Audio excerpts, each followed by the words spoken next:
I'm rolling out. This is actually Monday morning, and as I titled the video, there's a time when you have to know to not ride.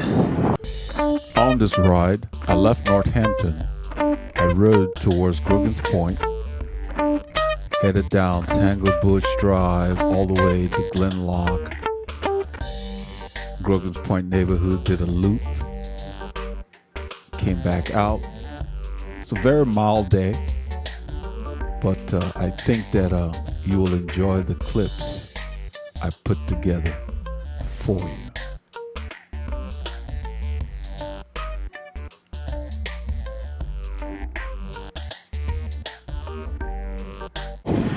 I'm on the roads near my home. Very tranquil. But the point is that I woke up Saturday morning intending to do the group ride I had posted. Just woke up feeling exhausted. And really my out the door was like less than 0. So I posted on the board that I was not well enough to ride. It didn't mean I was sick or anything. It just meant that my body needed a rest. Now, that could have come from any number of things. The stresses of life, because training is not the only thing that stresses you out. Stresses the system. I had not recovered from all the stuff I had going on. That's when, my sleep was disturbed. I mentioned that last week's ride.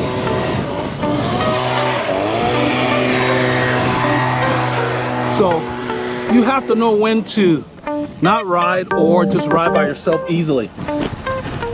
I didn't even want to get out easy. So that told me that it was time to just not ride the bike. So all I did was relax, chill, just kind of lounge around. My body needed to recover from all the stresses I had been putting on it. Now, stresses come from family, work, whatever you got going on, whatever project you may be working on. You don't have to be at work to get stressed out. It could be a side project you're doing at home or whatever. But if you get up and you're not anxious to go on a ride, don't. Let your body rest. This is my first ride since I think last Tuesday probably. Because the week was just hectic for me. So the reason I'm out today is I got up this morning feeling good, and I wanted to get on my bike. That's the whole point. It's not a job. If it were a job, I'd be riding on days when my enjoyment factor was probably very low because it's an obligation. Well, it's not for us mere mortals. So you got to listen to yourself, because if you don't listen to your body, the stresses of training combined with the stresses of whatever else you have going on can dig a hole for you. It can lead to overtraining, which will take longer to get out of there. And then you can start getting sick and other things because your immune system will be compromised. So you get stress from training, you get stress from life. You got to manage that and listen to your body. I'm taking you guys with me on my little close to home loop. This is Creekside and Gosling. At this point here, I get on the bike path to go to a nice lovely road called Tanglebush in our area. Because I don't care to ride on busy roads. I want scenery. This is Gosling. On the weekends, I use that to go to the group ride. I go north, left. This section of it is very hectic. You can see they got a lot of construction signs. I hope you can hear me above all this din of cars. Cars are just noisy. Cars ruin the environment in a lot of ways. They don't belong. That sound of the engine doesn't belong in nature. It's a foreign sound. It's like an alien invasion. You're riding down the road and it's pretty and quiet, and a car comes by, especially if it's a truck, like we got a bunch of trucks here. The sound does not belong. You know, it disrupts everything, and you can't wait till they go by. So remember that.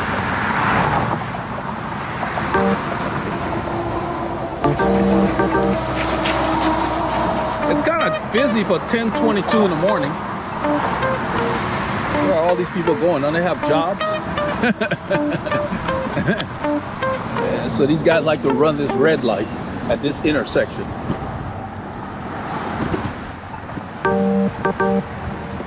They got a statue of a couple of deer. I guess after we kill all the animals off, we'll make statues of them. We got real deer out here. We need a statue. We're paving everything. This is a bike path here near my home, and it's not for fast riding. As you can see, it's very twisty, very technical. And then we have people that jog and do other things here. Then they stick headphones in their ear, and they can't hear you when you come by. So I only use this path when I want a tranquil pathway to another beautiful road. I use this when I'm coming home also after the group rides. Nice little bump here, 2%. It's pretty, look over there, that's beautiful. That's a path that goes under this bridge. The mountain bikers use it because it goes to a dirt path. They've tried to make this accessible to cyclists, but it's a decent effort, but they're not fully there yet. Nowhere near, not even close to like the Netherlands. Everything they do over there, they plan. I like this bridge here. This keeps us away from motorists. Well, I ride over there. You see that shoulder where that car is? On Saturday mornings, that's how I get to the ride. It's quieter at that time.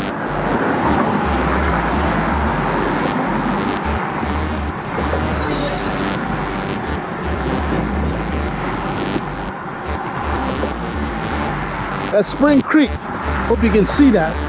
When it rains, that thing is like 8 to 10 feet high sometimes. That's why this bridge is so high up.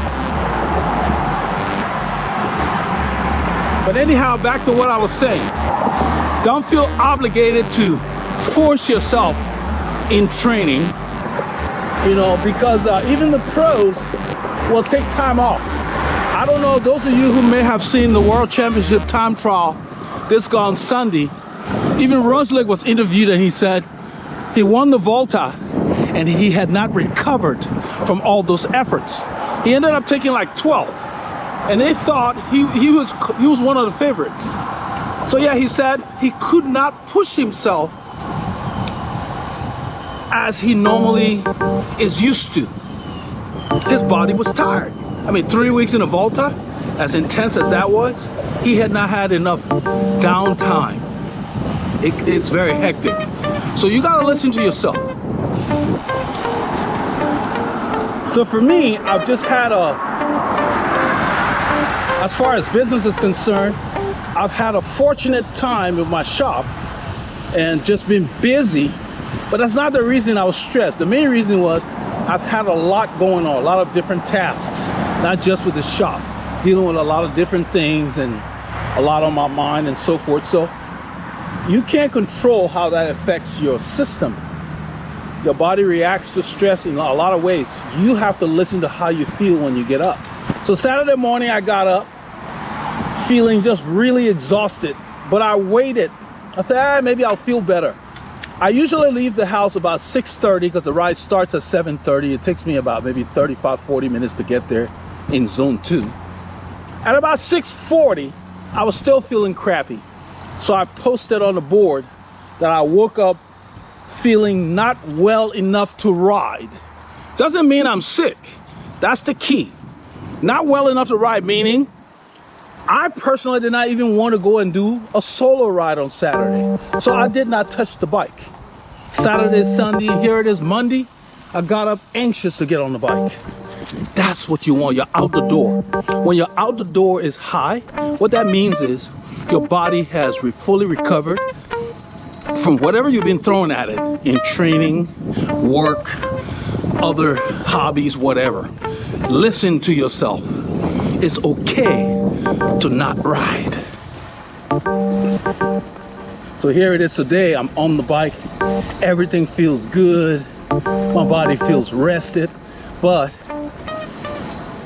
I'm not going to just jump back into going hard. I'm going to ride in my aerobic zone. You got to find your zone. You know, everybody throws this zone 2 around.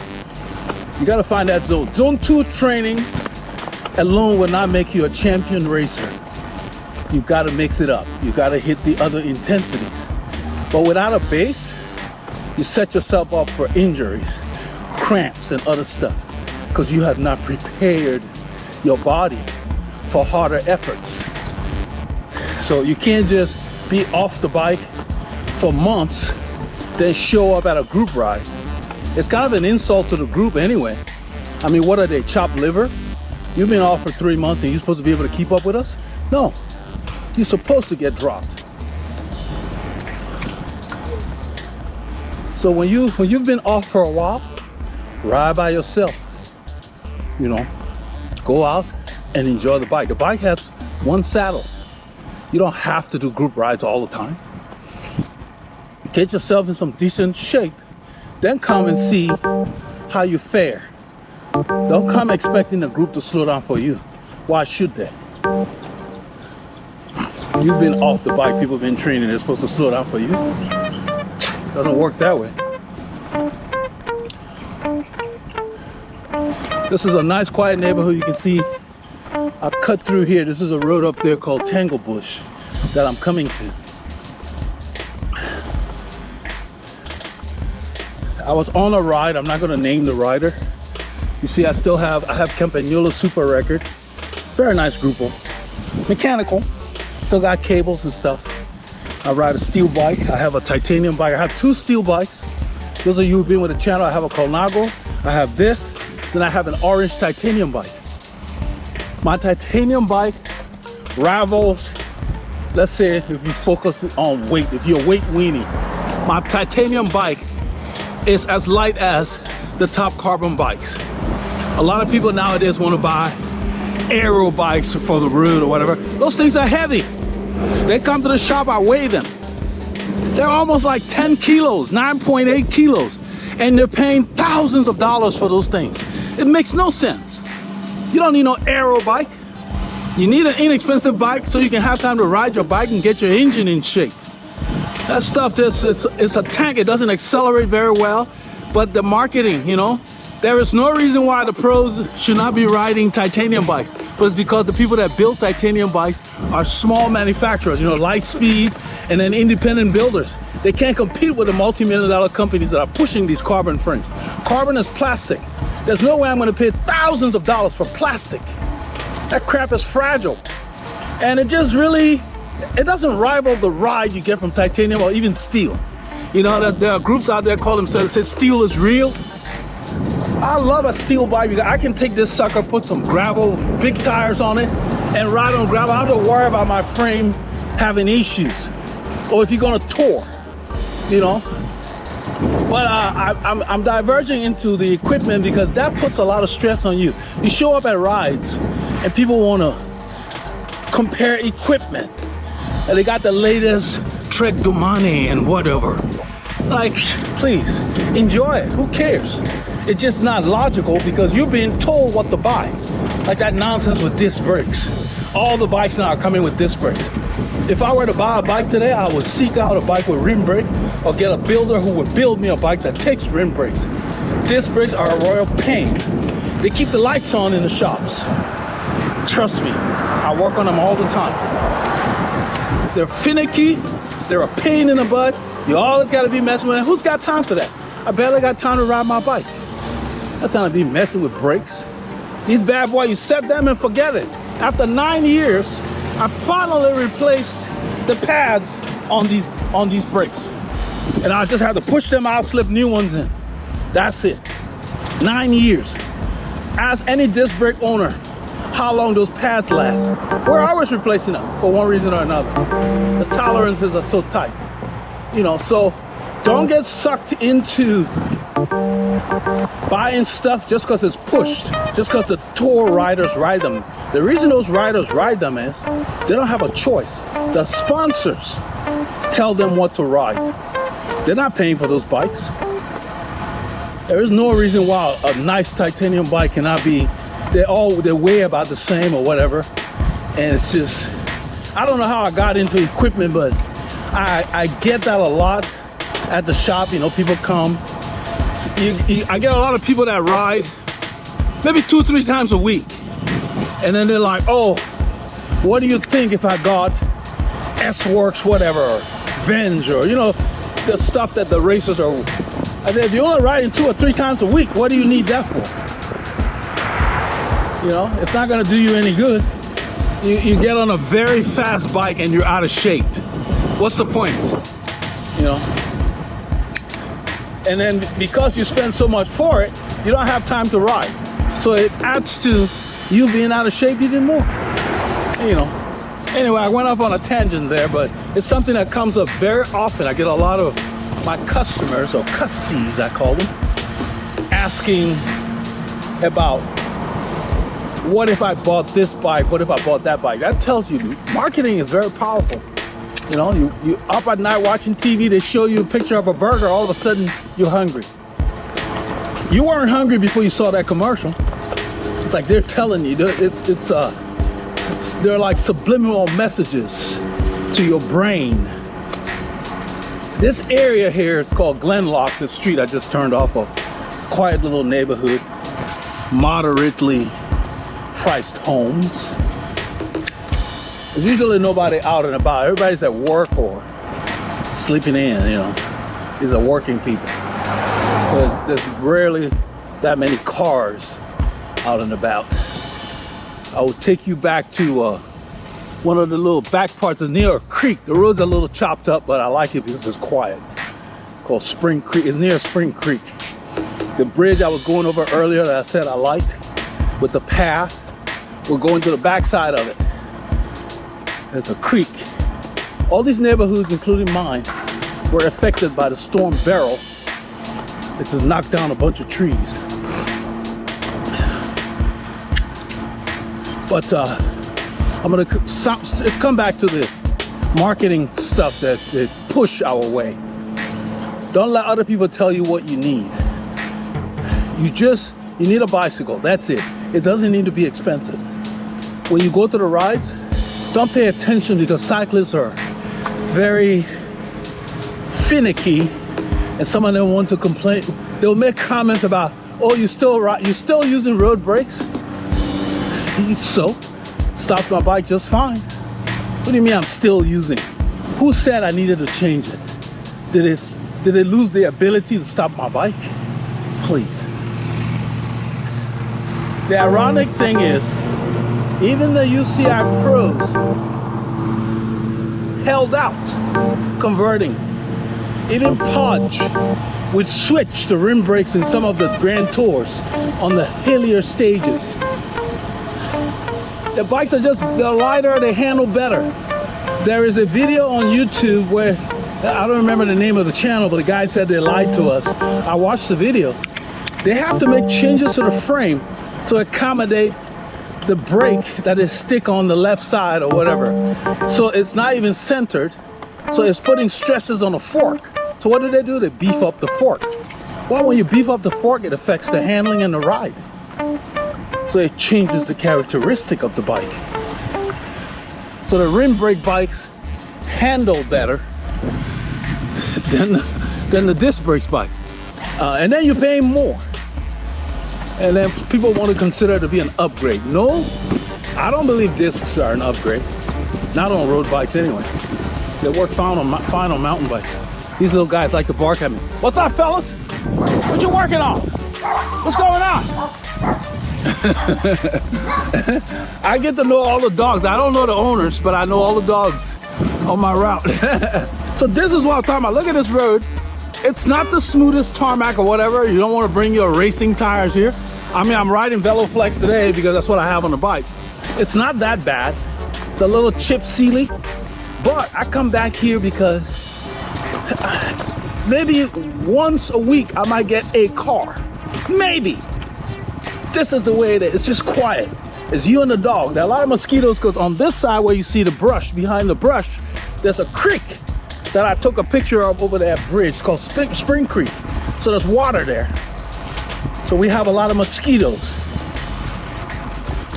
But look how quiet this is. These are the roads I like to ride on.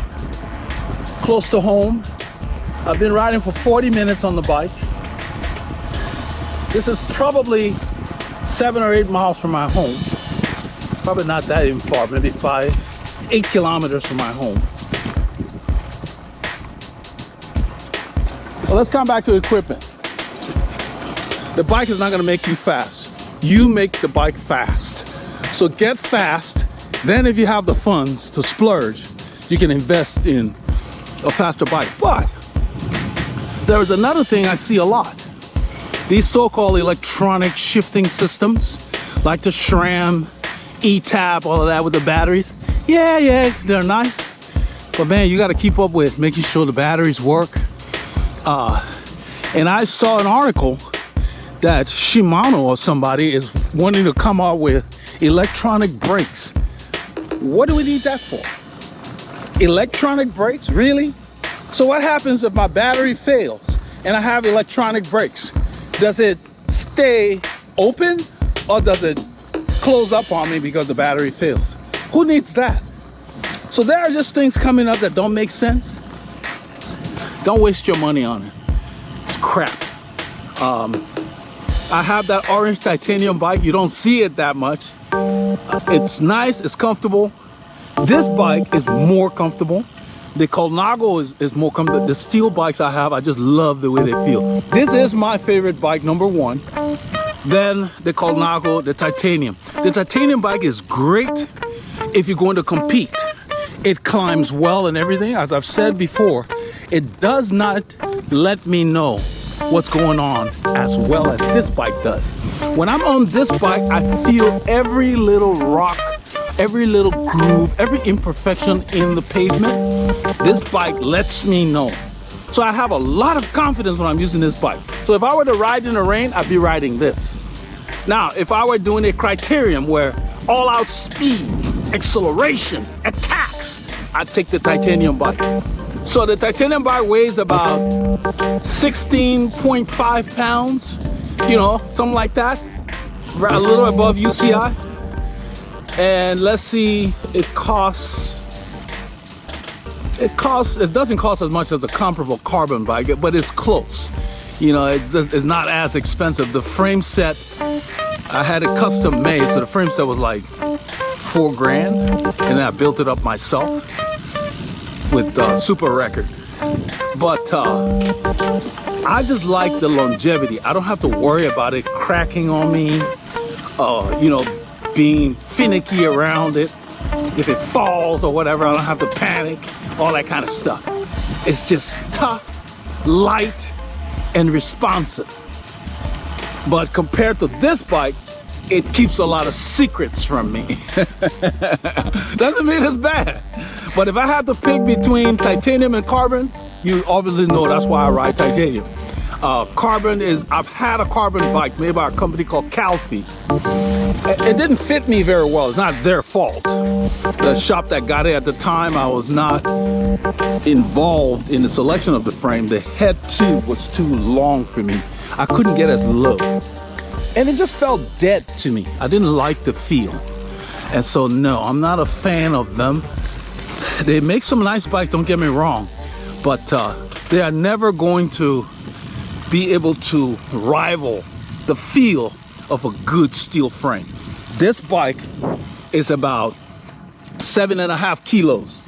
Okay, this bike, almost 18 pounds. I can't tell the difference when I'm riding it. So if I were to climb, say, a long mountain or whatever, I'd probably take the titanium because it's lighter, it's just as responsive. But if I were doing let's say a long ride, like Paris, Brest, Paris, or if I'm doing 300 miles, you know, 300 kilometers, I'll be on this bike. That's why you see this bike most of the time, because I ride like 160 kilometers minimum every Saturday. Okay, so Find what works for you. Find what training plan works for you, and know when to push yourself. There's a lot of videos on YouTube talking about zone 2 training and relaxed running and whatever else. You can't do that all 100% of the time. If you want to be fast, you start with that, but you have to have a mixture in your weekly, monthly, whatever cycle that includes the other zones. You know, you still kind of tap into those zones, you come to a hill or whatever else, but what I'm saying is there has to be periods of time when you push your body.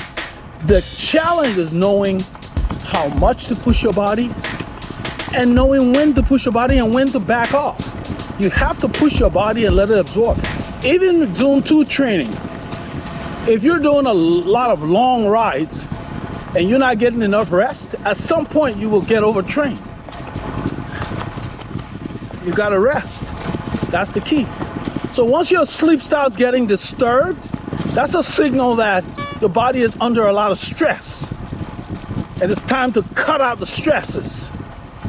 It's not the week to work a lot of hours at work or throw in a criterion that week. Let your body rest.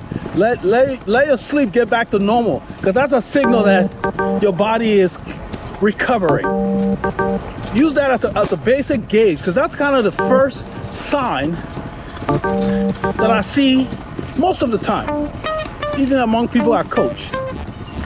Your sleep is disturbed, that means your mind is racing. Something's going on, you know? You're not winding down, because that's when you recover. You know, if you need to, you take a nap. But you're not gonna nap if you're stressed. It's hard if your mind is racing. So remember that. So I hope this makes sense to you all. It may not be the most exciting video I've made, but I kind of wanted to bring you guys along to let you know why there was no group ride this week. For me, anyway. The group rode, but I was not with them. It was going to be unproductive to ride on Saturday. And so when Sunday came around, my out the door was still like, man, I decided to just chill. I did other things besides getting on the bike. So we just went over a 5% climb, and I stayed in an easy gear. Didn't really ride it. Just kind of turned my legs slowly. That's why you see the cadence is low. When you're taking it easy, take it easy. Don't plan to take it easy, then get out there and chase some stranger because they passed you on a bicycle. You didn't make an appointment with that person. They're not part of your plan. So right here, I'm outside the edge of my aerobic zone. My breathing just started to change.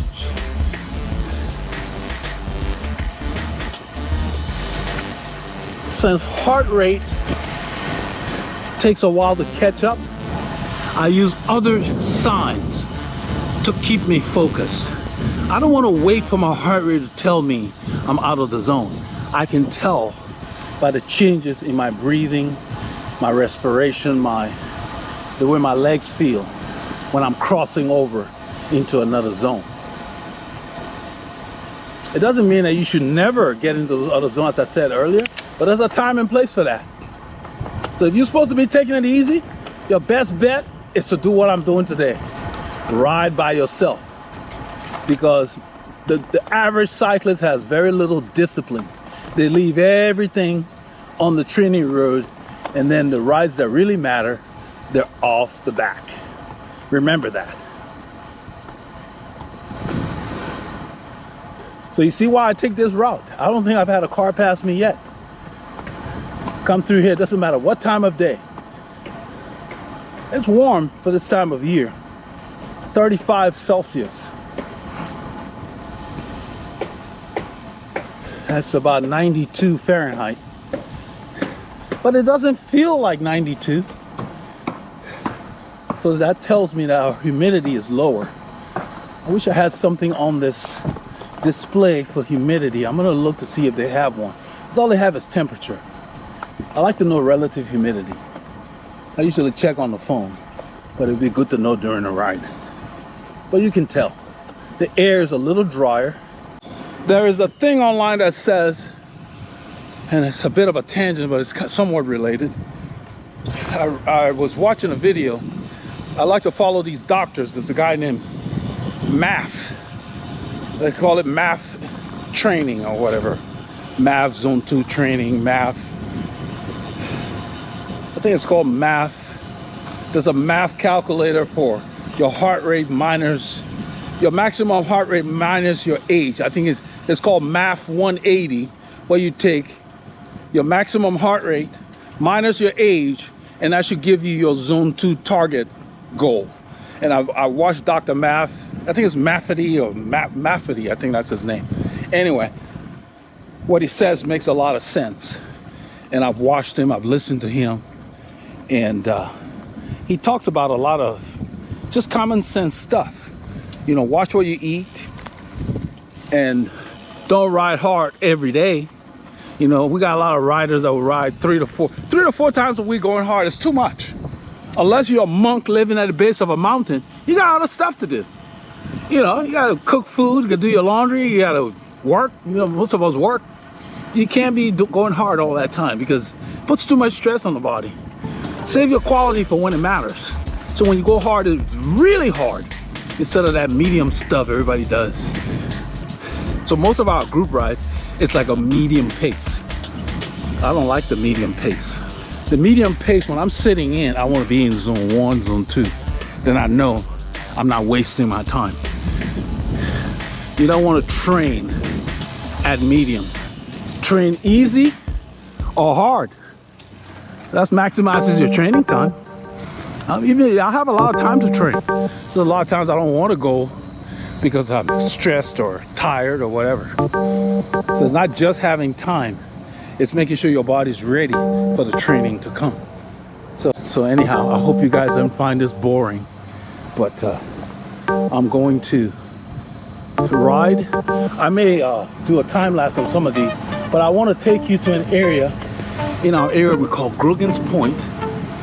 Beautiful homes, very scenic, great riding. Look at this road. I think I just had a car pass me, the guy up the road there. One car in maybe 30 minutes. Hey, you know, we get more than that sometimes, but this morning, that was just one car the whole time I've been chatting because I went down that back road by the creek. There's no reason for people to be there. A few houses are back there.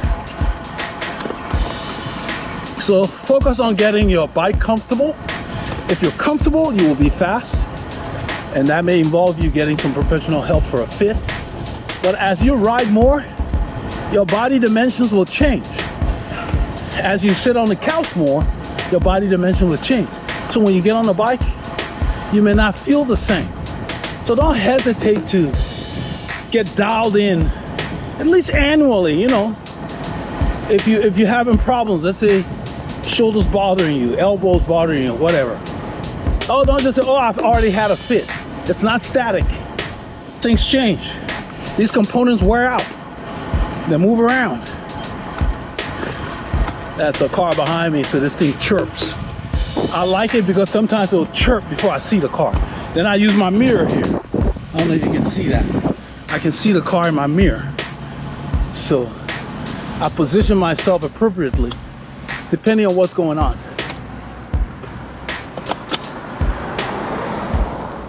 So I executed a proper stop there because I wasn't sure that guy was going straight. Some of the drivers in our area do not signal. They think the signal is a decorative ornament on the automobile. Quite a few of them don't signal their intentions. So I don't trust them. Until they commit, I assume nothing. My default is no assumption.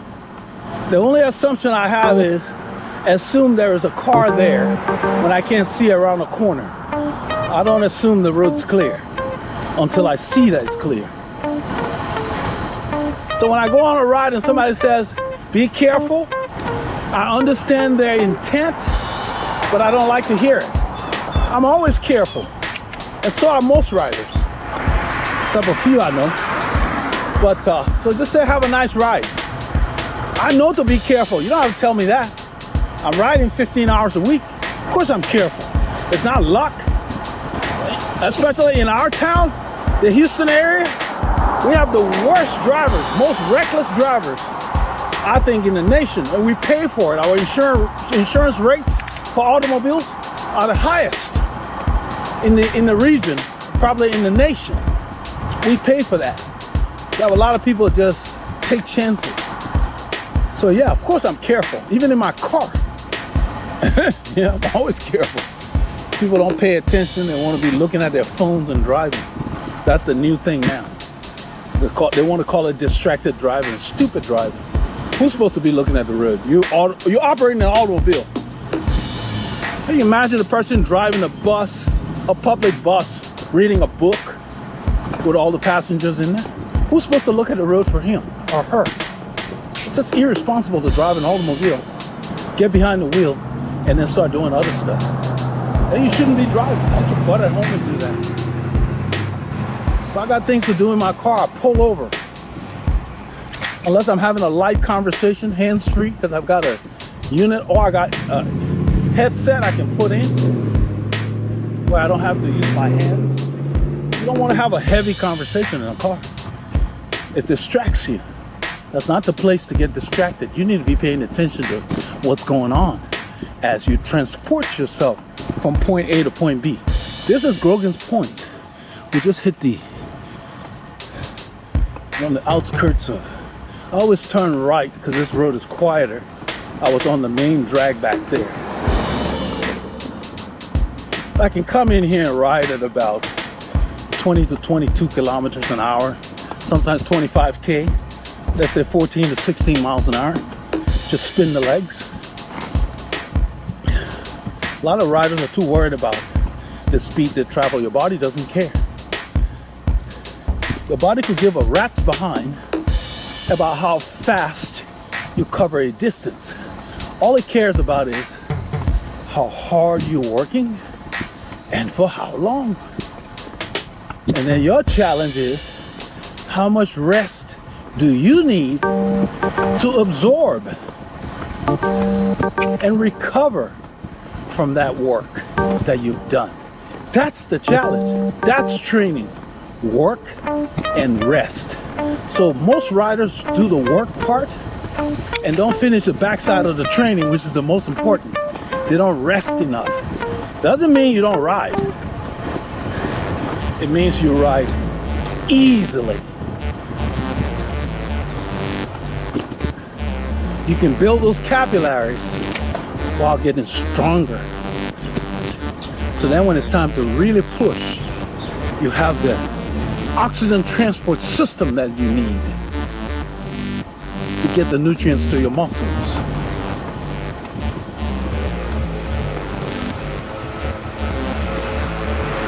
How you doing? So these rides are the best times to work on your form and teach your neuromuscular pathways how to pedal a bicycle.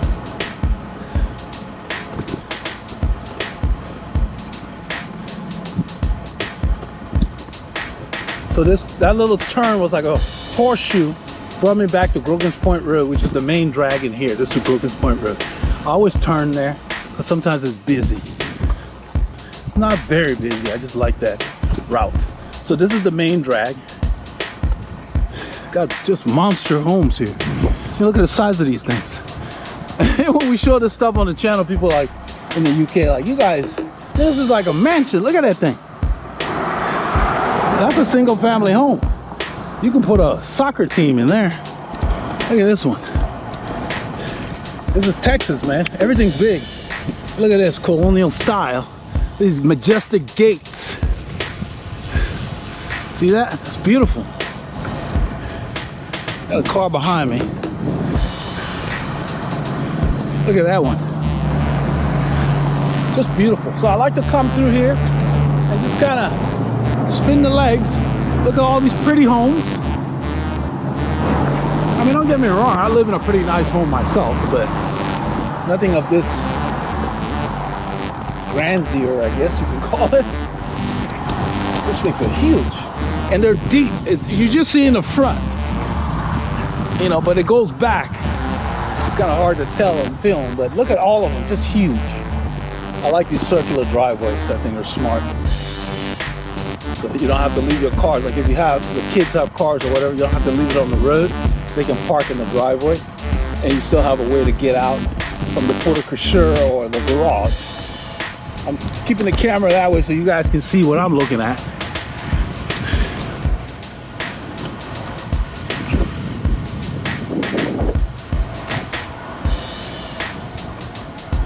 So I know we're usually hammering or whatever, but that's just Saturday ride when I film that. I don't ride fast all the time. Every now and then I'm in the mood, I get with a group, but for the most part, most of the time I just kind of sit in. You know, I go hard when I feel like it, but then I know that, okay, I'm gonna really go hard and let my body rest. We have a lot of our, I'm sure doctors, lawyers, we have a lot of sports stars, like guys that play for Major League Baseball in our area, and the football team, the Texans, I'm sure they live out here. That's what I've heard anyway, I don't know any of them.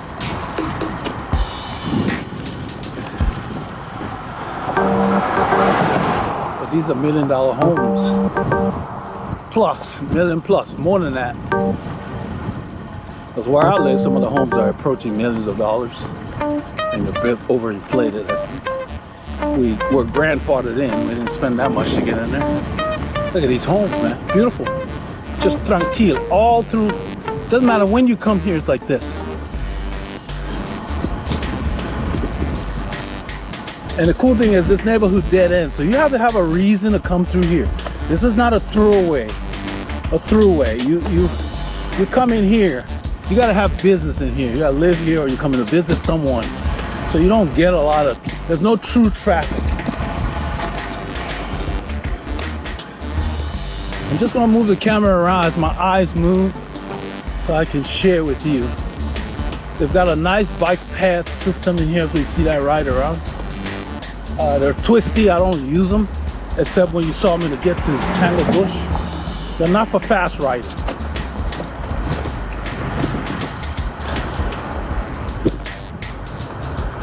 The lane is wide. It's about 8 or 9 feet.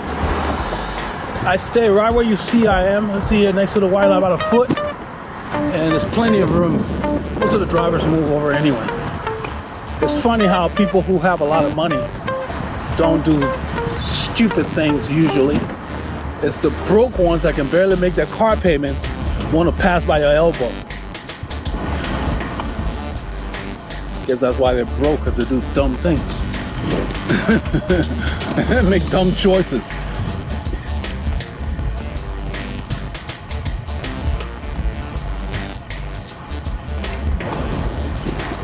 I love how all these trees were not hacked down.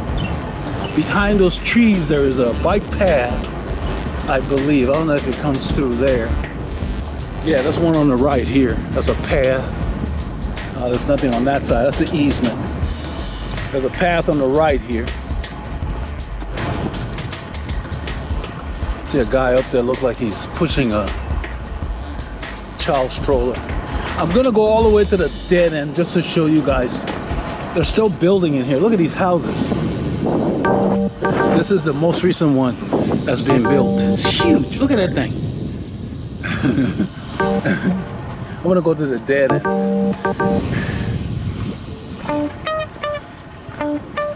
I want you guys to see this.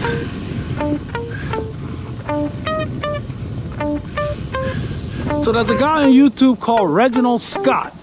I found him last night. I watched about 3 of his videos. He basically has that the camera on his chest. He's somewhere, I think, in Asia. British guy. He works in a bike shop or owns a bike shop. And he sounded like me in his beliefs about, you know, the marketing hype and how they're pushing stuff our way that we don't need and all of that. And it was just nice listening to him. He rides a steel bike and a titanium bike, and he also confirmed that, you know, the reason why the UCI pros do not ride titanium is not because they don't want to.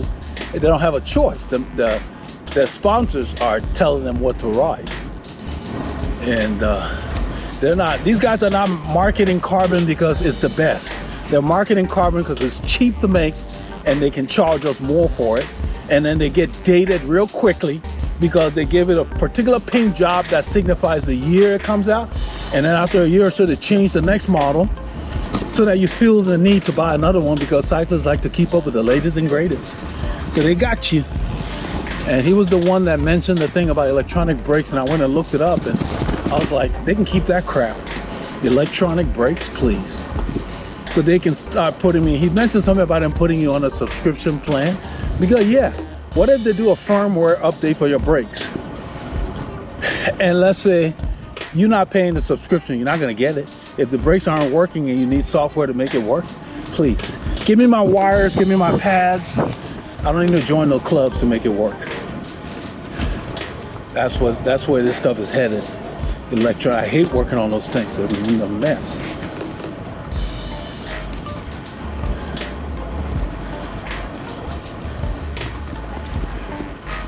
Yeah, it's funny. I'm out riding my bike. I don't know if you guys noticed that lady that just passed. She's got her phone on speaker. I don't know if she's talking or whatever, but I see a lot of people out in the world with their phone to their ear or whatever, and they're jogging or whatever else. You're missing out. You know, like I've got the camera on my bars, but everywhere you see this camera going, that's where my eyes are going. I'm taking in the sights, the sounds, the smells. I am very alert. I'm watching everything. So I have no surprises. Let's see, you know, I tell my daughters all the time to put on headphones. They come in the house from school and you say hi, they can't hear you. And I told my 13-year-old, I said, if you can't hear with those things in your ears, you're at risk. You're out in the world. You need to know what's going on. You need to know what's coming at you, what's behind you, whatever. You want to do that crap, go in your room. Even out the house, even in your room. What if there's a fire? And we yell fire. And you got that crap on, you can't hear. So it's too loud if you can't hear. It's a personal listening headphone, but you're supposed to be able to hear the world. Doesn't need to drown out everything. Well, I always tell my kids, my job is to teach you. You have to decide whether you want to listen to me or not.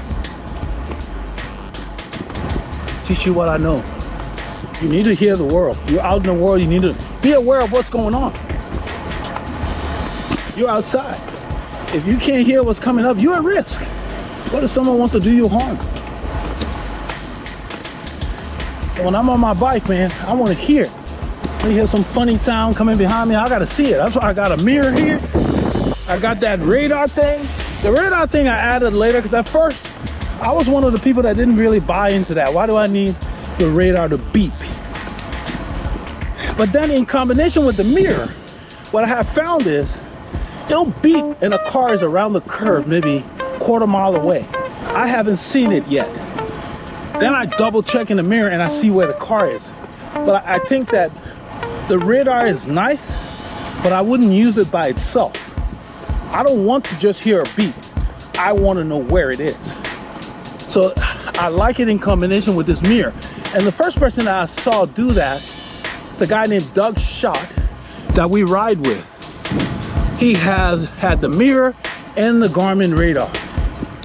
And now I get it. Because when it beeps and the car is not visible, at least you suspect something's there. And not suspect, this thing is 100% accurate. I've never had it beep and nothing was there.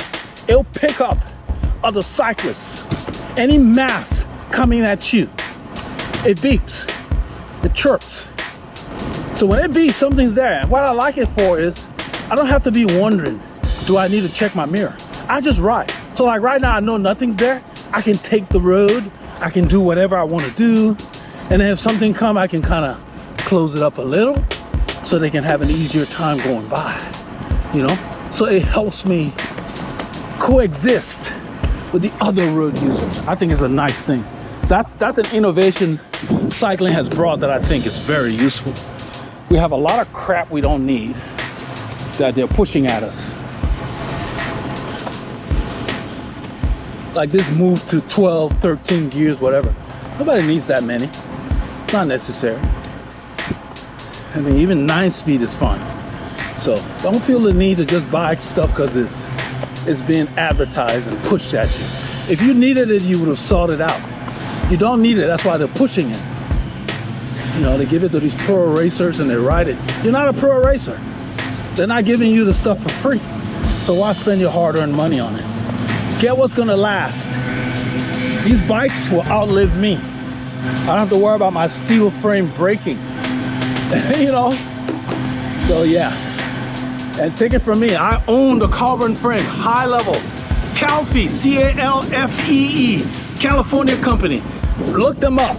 They make the best stuff. They're like the creators of carbon along with a company called Kestrel. They started the carbon craze. In fact, they're so good right now, they repair any carbon frame that gets damaged. You can send it to Calfee. They'll repair it. You won't even know. And they repair for consumers and manufacturers. That's how good they are. So it wasn't a crappy bike. It just, after a little while, it felt dead to me. I did not like the characteristics. So no, wasn't impressed. I parted it out and couldn't give anybody the frame, just got rid of it. Dumped it on eBay or something. So yeah. But that's me, this is what I prefer. So ride what you prefer. If carbon is your thing, enjoy it. Just know that it's fragile and you need to take care of it. Don't go banging it around, you know. And if there's a doubt, get an ultrasound on the frame, make sure it doesn't have any cracks. Because they have catastrophic failures at their limit. They don't bend, they shatter.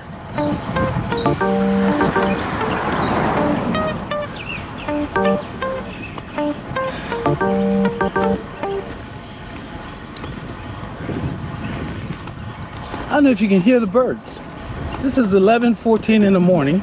It's just late morning, approaching lunchtime, and they're singing. They know something. And I think they know the weather's gonna change and get cooler, because I looked at the weather. It's gonna be in the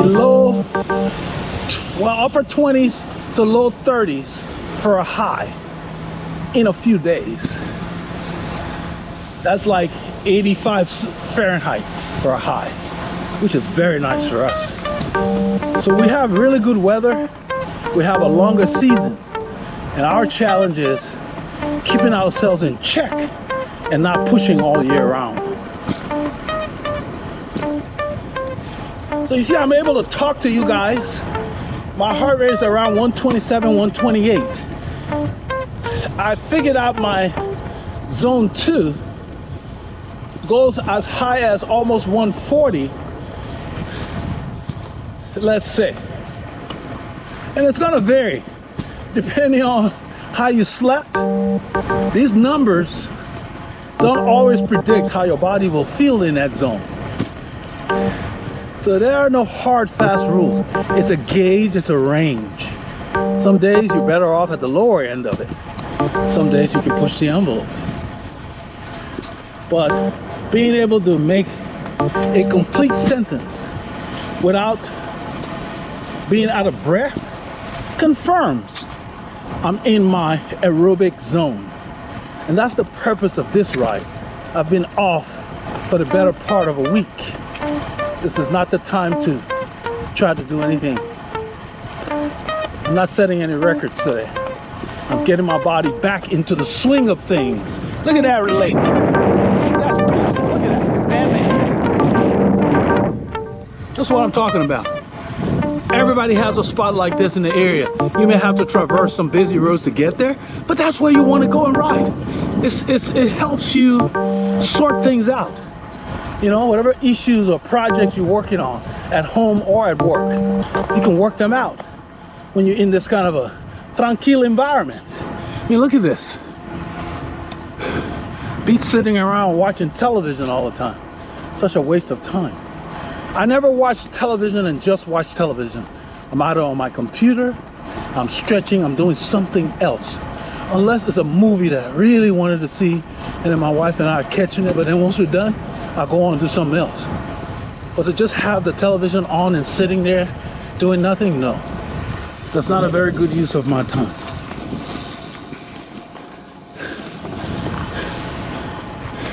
So I've been riding for an hour 20. I don't know how long I've had the camera on, but it's at least been a better part of an hour. So I'm gonna go ahead and shut it down here.